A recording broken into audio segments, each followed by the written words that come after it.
बोला छठी मैया की। हाथ जोड़ी कहीं सूरज गोसाई जल्दी अर्घ लेवे आई। म्यूजिक बाय विकेश भोजपुरिया। जल्दी अर्घ लेवे आई। Presented by WR music. हाथ जोड़ी कहीं सूरज गोसाई जल्दी अर्घ लेवे आई। हाथ जोड़ी कहीं सूरज गोसाई जल्दी अर्घ लेवे आई। पानी में खड़ा सबती वैलो पारे भूखे पियास सुनी रहुए सहारे। देरी करी जनी लेट हो जाई जल्दी अर्घ लेवे आई। हाथ जोड़ी कहीं सूरज गोसाई जल्दी अर्घ लेवे आई।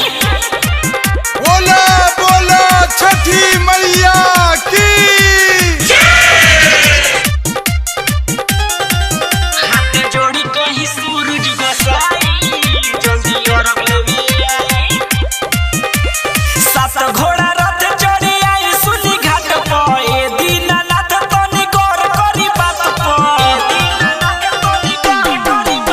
सात घोड़ा रथ चढ़ी आई सुनी घाट पर ए दीनानाथ तनी गौर करी बात पर।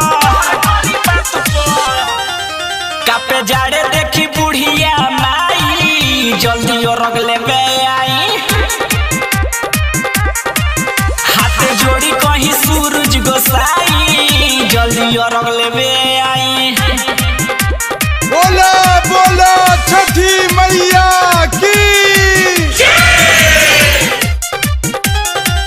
कापे जाड़े देखी बुढ़िया माई जल्दी अर्घ लेवे आई।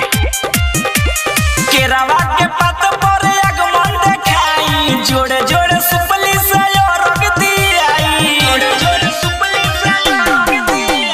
केरावा के पत पर आगमन देखाई जोड़े जोड़े सुपली से अर्घ दियाई।